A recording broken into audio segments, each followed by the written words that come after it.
All right, everybody. Today on the Working Fans podcast, we got one of the all-time greats, pro wrestler, trainer for many years. Debuted in 1960. This guy's trained Matt Stryker, Shark Boy, BJ Whitmer, many, many more. He's on the board of directors of the Cauliflower Alley Club. Ladies and gentlemen, Mr. Les Thatcher. Thank you. Hey, Dave. The man called Dave. That makes you more special than just being Dave, right? You know, there were so many Daves to borrow from like pro wrestling. I wanted to make myself stand out. So, so many of these guys I get on, and not to make you feel older, but I ask them, "What was your fan? What was your fan?" And they tell me like, "Oh, The Rock, Stone Cold Steve Austin." I'm guessing you had some different people in your fandom that really hooked you, and I'm kind of curious who that would have been. My childhood idol was Nature Boy Buddy Rogers. And I wanted to be Buddy Rogers. When I was a kid, I practiced strutting like Buddy Rogers, right? I wanted my mother, when I was about 10 years old, to bleach my hair. And of course, she wouldn't. Now I don't have to worry about bleaching it. God has done that for me. But I think back and I realized she did me a favor, because in 1950 or 51, me to be on the schoolyard with my hair bleached, I'd have been in a fight every day. I probably wouldn't be here to talk to you. Yeah, I can imagine. You would have been a great heel already, though. I would have been something. I'm not sure why, but I would have been something. Oh man, that's funny. It's actually really interesting that as a young person, especially in that era, you were attracted to like the villain, though. That's very interesting. Oh, I was a sports. I mean, I played first played organized sports at age 7, baseball, and then got involved basketball, football, wrestling, got into drag racing when I was 15 years old, drove on a racetrack before I had a driver's license to drive on the street, for God's sake. So I've been an adrenaline junkie, I guess, most of my life. Yeah, absolutely. Just before we did this too, I was listening to this video on a comedian who didn't make it for a while, and he struggled, and they called it the starving artists thing, where a lot of people have to go through like these hard times. Do you feel like that was the case with you too sometimes in wrestling? I'm jumping a little ahead here, but no, it's all right. It's fine. Well, I don't know that I ever actually starved. Yeah. Sometimes I thought maybe I should have. But no, I went to Boston. I broke into the business with Tony Santos in Boston. I was 19 years old. I lived in a $10 a week rooming house. And my first payoff, my first match was July the 4th, 1960.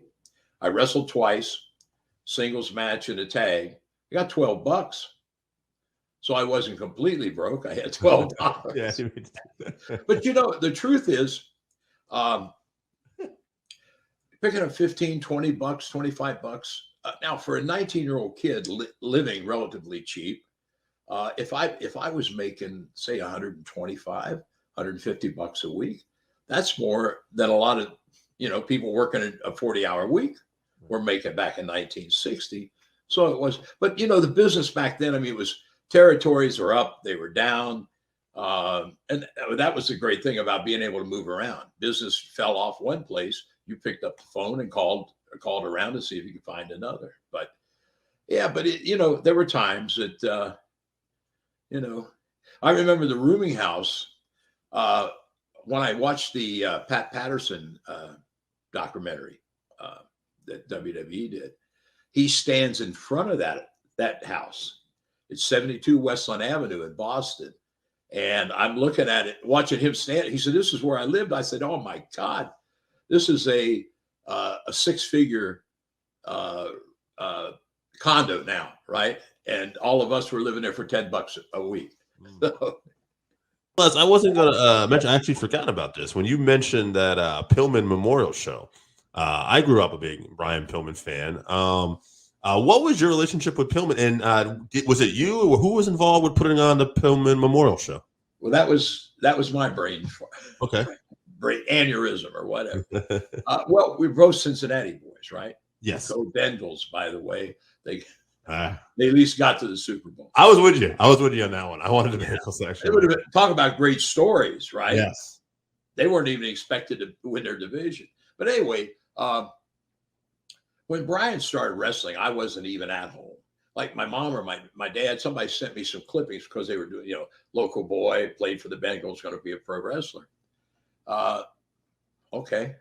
So when I came in off the road in 1985 and moved back to Cincinnati, I started working with bodybuilders and John Pro Performance. John has a line of supplements and training regimen, but we worked with professional and amateur athletes, right? And a bodybuilder that I knew there was growing up with Brian, but I had never met Brian at the time. But of course, people say, Brian Pillman, Cincinnati, you must know him. No. Before I met him, how I got to know about him, this after I moved home, is I might be in the gym on a Monday morning and somebody say, hey, you're across the river in Kentucky at the bar the other night. Now, Pillman's in town. You just beat the hell out of so-and-so over there, right?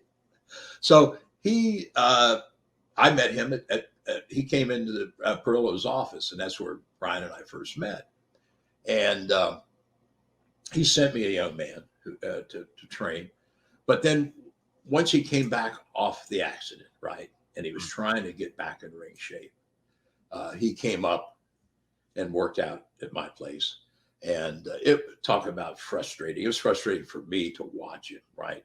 Because he was trying different types of boots and trying to work out something where he could jump off the top buckle. And I said, you can keep landing on a good foot, but then it's going to end up being you're going to have to, temper down your offense and just do more, more serious mat stuff.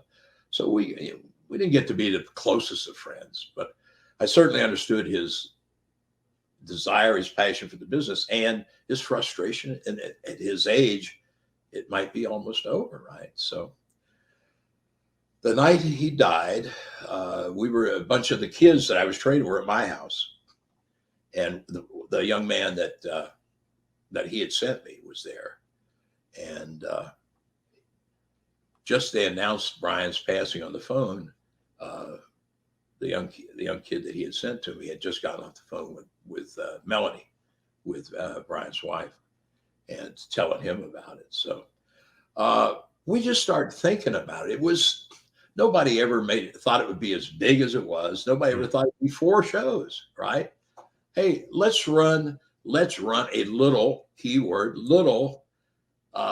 benefit show, memorial show for Brian's family. Okay. So what started out as a little show grew into a monster. When it first, we got Benoit and Jericho were main event for the first show. We used a lot of our, local guys out of OVW and HWA, because Danny and Jimmy and I were buddies anyway, regardless of we were tied together. And the first show was in Brian's junior high school gym in Norwood, Ohio. We turned away 400 or 500 people.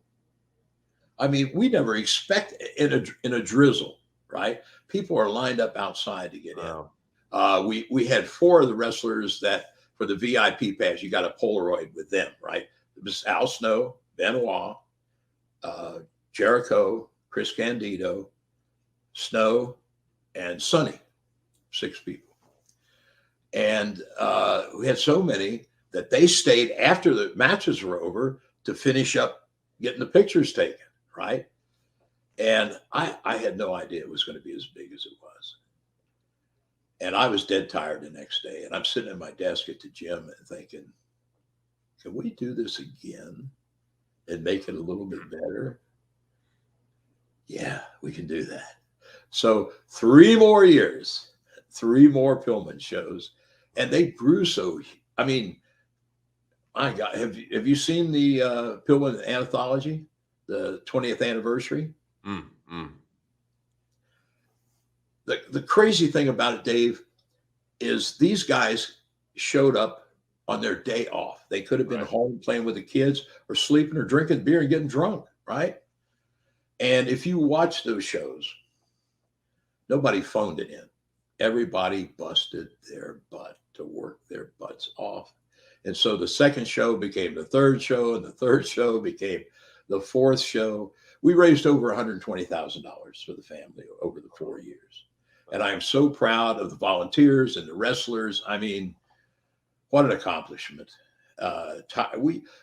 It got so big, we started having a committee meeting for the people that helped with transportation and the photo shoots and everything. 7 months before the damn show. Every Monday night, we'd get together at HWA for a meeting. And after the fourth one, it was pretty much, well, she had remarried, right? A couple of guys had mentioned that. And some of these guys, well, Benoit would have been on the fourth one if he hadn't had the neck surgery. I don't know if you've seen the Benoit Regal match from 2000. Yes. Yes. That's not a wrestling match, my friend. You've never seen one. Right. That is old school in modern setting. Mm. I use it as a teaching tool. A lot of guys do. But man, after that match, I already knew about Pillman, the fourth one, 2001, because I had my title already picked out. Benoit Regal, the return, Pillman, 201. And it would have drawn, you bet your ass it would have drawn, right? Except Chris had the neck surgery. And Steve called me and he said, Les, I'll do anything you ask on the show. He said, but I can't have that kind of match with just anybody. Right. And I don't want to let Chris down, and I don't want to let you down either. So I'll come and do anything you ask. I said, I agree with you 100%. So he came as a VIP guest, and otherwise but every year something was special, right? Mm. The first year, just the show itself was so crazy special. The second year was Mark Curtis's last time out. Can I tell you that story real quick? Absolutely. Probably maybe 4 weeks before that Pillman, the second Pillman, I'm running a training class, and somebody comes in and says, Mark Curtis's wife's on the phone, needs to talk to you. Of course, he had stomach cancer and they had a port in him, or feeding through the port. So I went to answer the phone, and Pam says, I wanted you to know we're taking him to the hospital. His weight's dropping too fast. We want them to do something. But he wanted me to call you and say, when you heard this, he will be at the Pillman show, right? And I hear him in the background yelling, tell him I'm going to be there. Tell him I'm not missing that Pillman show. And I said, tell him to shut up and go to the hospital and get well, right? So day of the show, we had planned for him to referee the main event. The main event was going to be Conan and Ray Mysterio against Benoit and Malenko, right?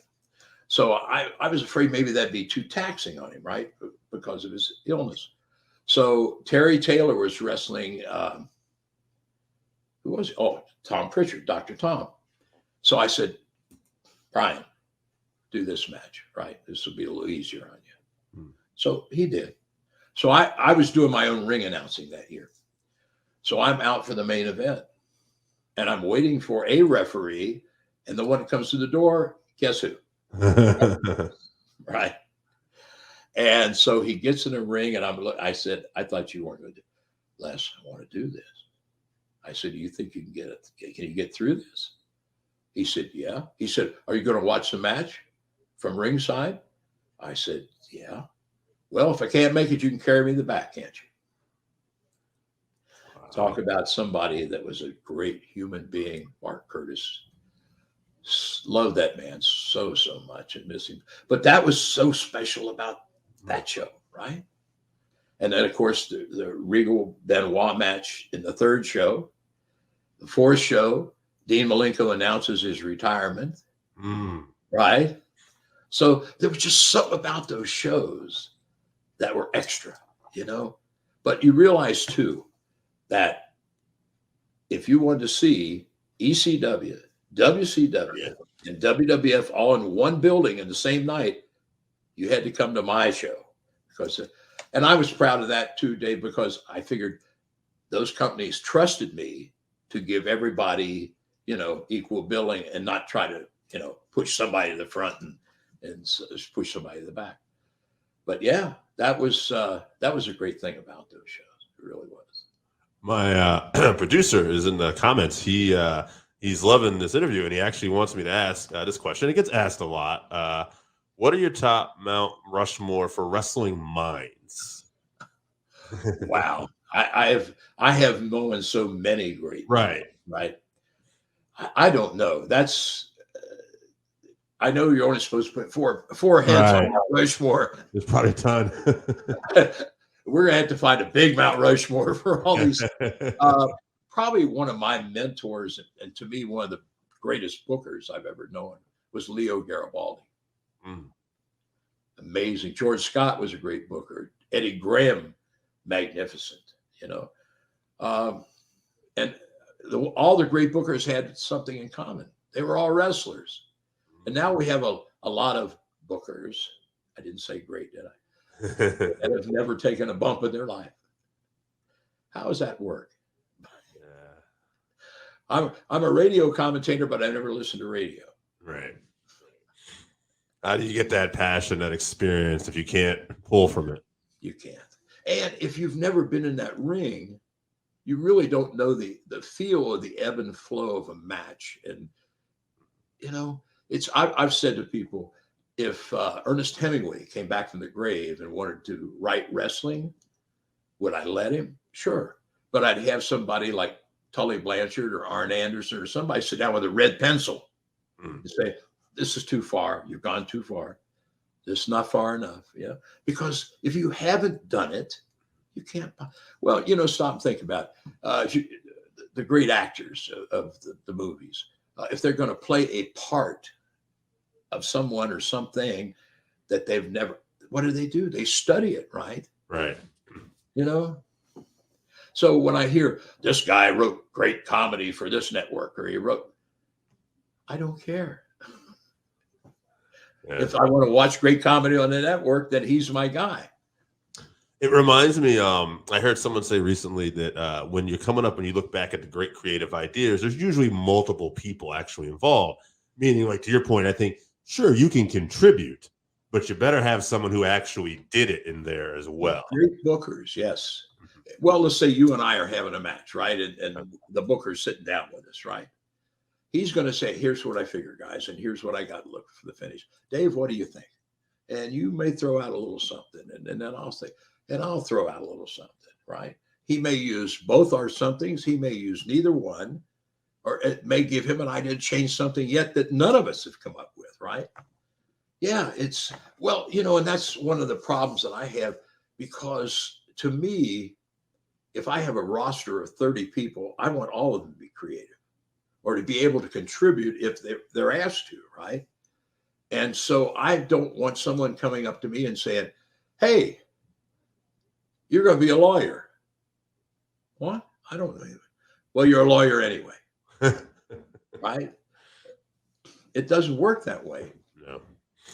You're going to take the greatest actors or actresses, and you're going to look at what they've done, and you're going to try to book them in the things that were in the same category that they were successful in, that they drew money in, right? You're not just going to say, well, she's got a pretty face, I'll put her in this. But she's never been in that. It doesn't matter. That's where I want her.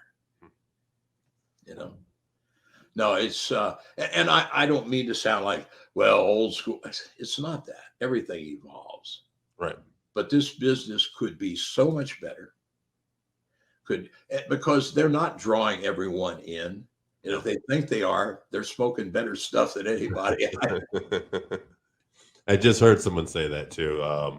Might have been Eric Bischoff or something. But something about like that's the one thing that he wishes. That we always look for ideas how to draw in a new audience or more audience. He says, I don't feel like that's happening. You don't see an actual new audience. I don't either.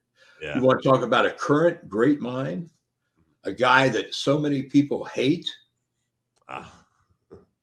You tell me the name. I'm thinking Jim Cornette, but I don't know if he's current, but he's the guy that popped in my head. Okay. As soon as you said, hey, I'm like, when people say that SOI, I said, let me say this. I understand you don't like the way Jim presents his opinion. Mm-hmm. But no matter how he presents the opinion, pay attention to the opinion, because 90% of the time, Jimmy is spot on. To me, that is one of the most brilliant minds in this business that's still above ground. Yeah. And they don't like what he said. I understand why they don't like what he said, because he's right. None of us like to know we're wrong, especially when we know it, right?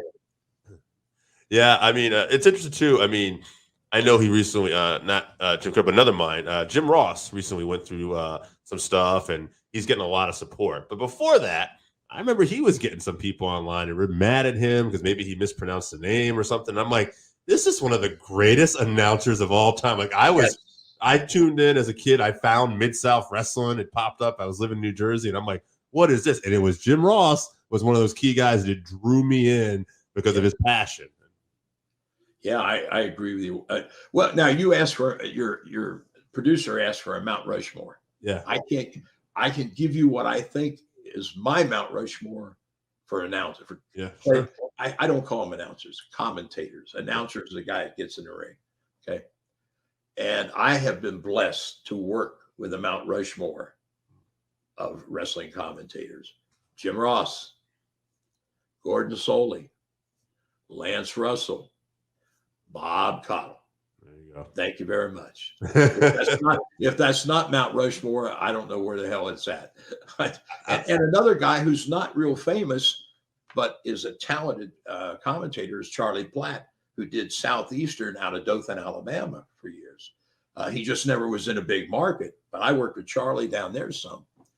But yeah, working with those four guys that I mentioned, people say, how was it? I said, easy. Yeah. Right. And I learned a lot. That's the thing in this business. You should never stop learning. I say, I've been doing this almost 62 years, and I still find ways to improve or see something I've never seen.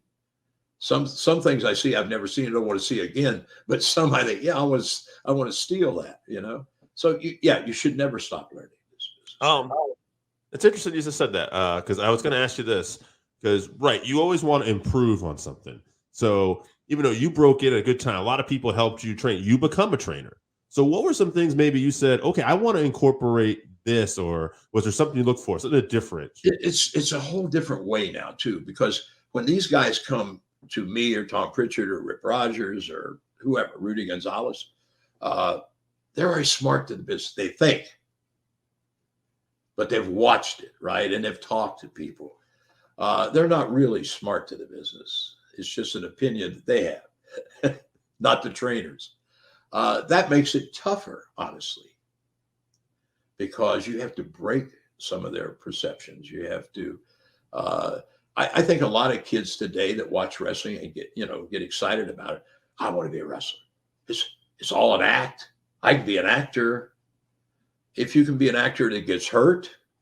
If you can be an actor that understands how to create something, part of it is acting. But I think it's funny too, back in the 60s and 70s when I was wrestling, you'd be sold as somebody, you guys are all actors, right? And you say, no, we're not. And then if they're still alive today and they've watched some of Hogan's movies or some of the stupid comedy on WWE or AEW, they know we're not actors, right? Right. So, but yeah, I think that business needs to settle down just across the board. Yeah, I think here's the thing. You do too much of anything, and it becomes commonplace, right? Yeah. All right, are you married? No, divorced. Got a girlfriend, living? I do have a girlfriend. Yes. All right. Okay. There's a story, but we'll talk after. But anyway. All right. You remember the first time you saw her naked?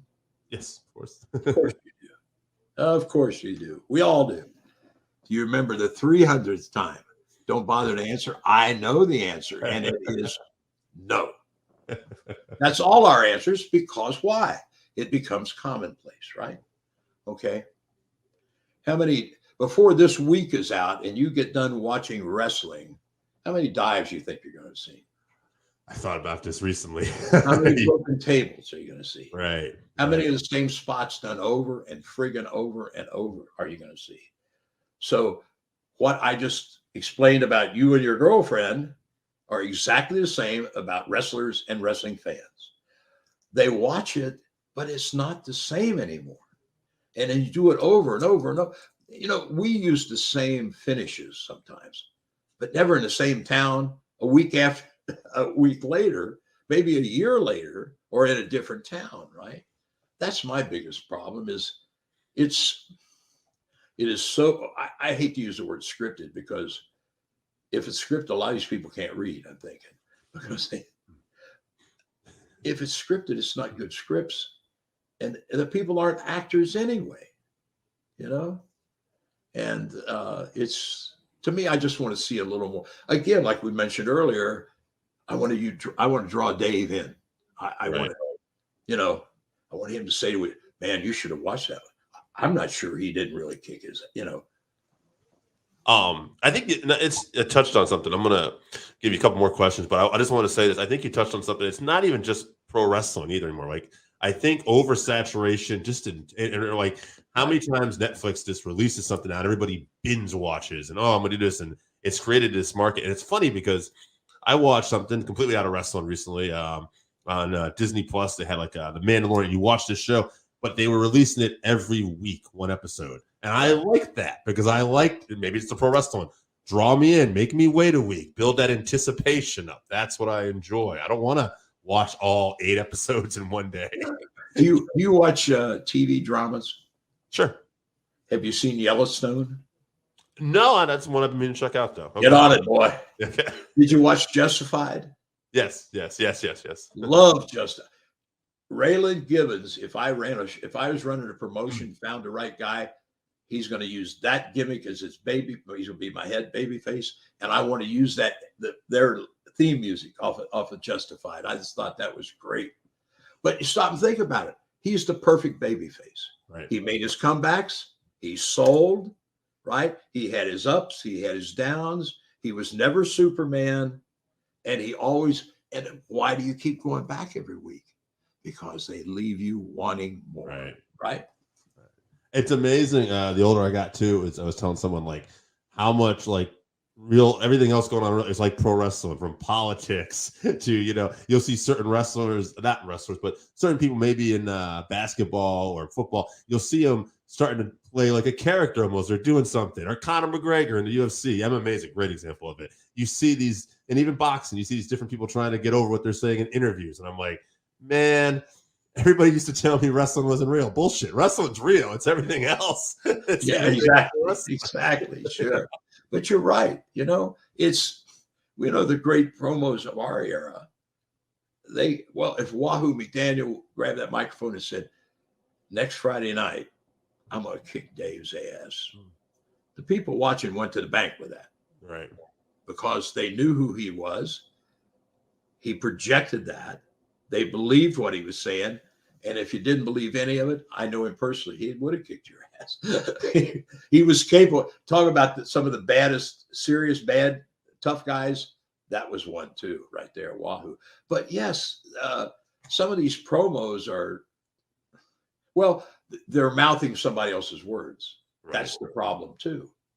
Some of those kids that are bad promos now on any of these shows are I shouldn't say bad, or just, average or mediocre.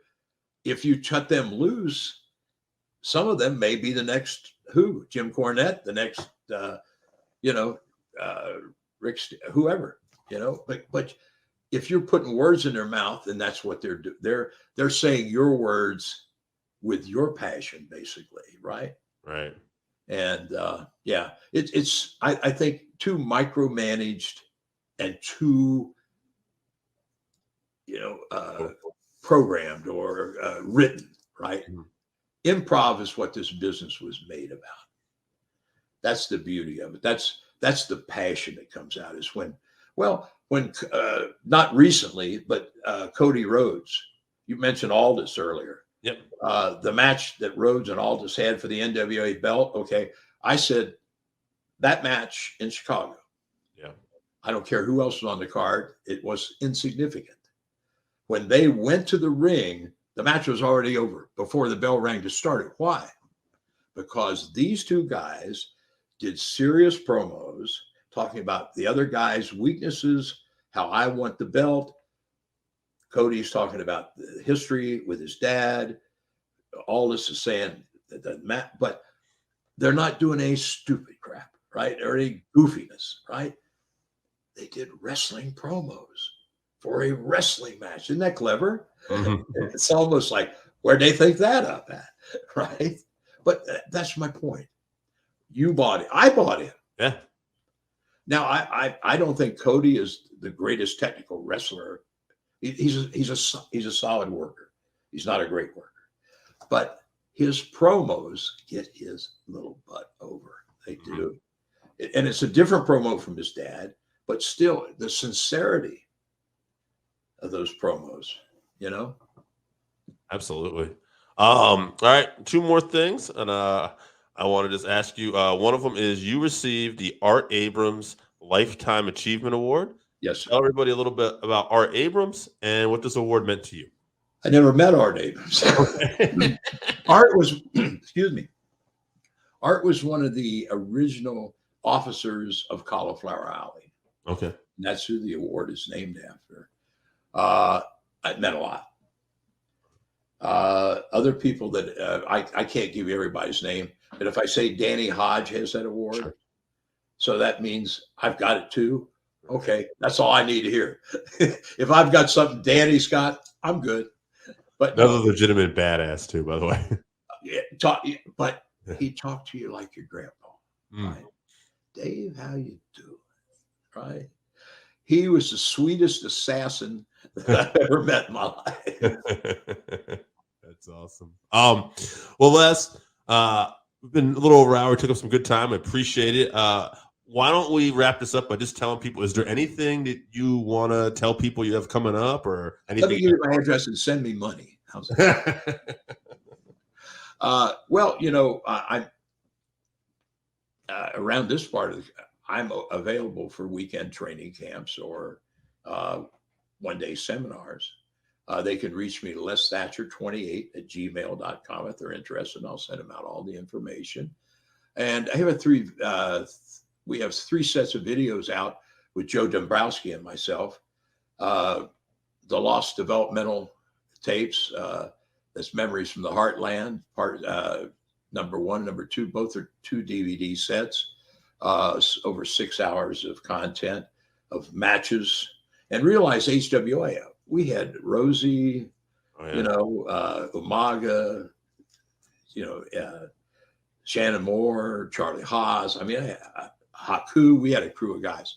And those, and also we have out a 4-disc set. We've talked about the Pillman shows, the 20th anniversary of Pillman Anthology. It's got all 4 shows complete with extras, interviews, the auctions that were at those shows and so forth. 15 hours of content with interviews from some of the guys that took part. Brian Jr. and I do a little bit at the beginning. And on all 3 of the sets that I'm talking about, Joe and I do voiceover and give more background, right? Joe does more like the play-by-play, and I'll throw in some of the stories from the background that you don't see. You can get those at joe-dombrowski.com, ProWrestlingLibrary.com, or PillmanShow.com. Check them out. And I'm very proud of all those. But yeah. And hey, I've had fun. Are we done already?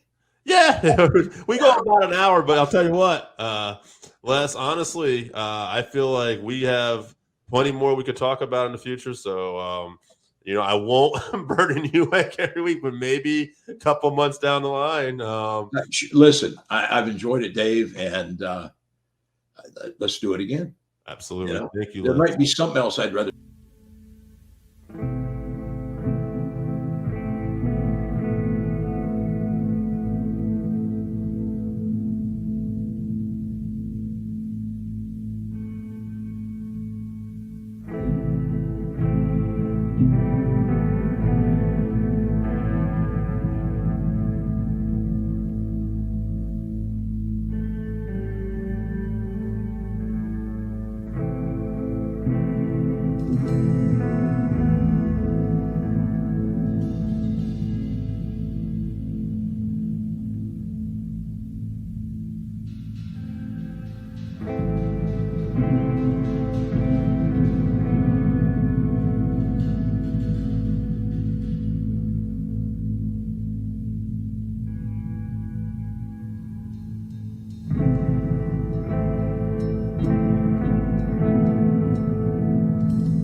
We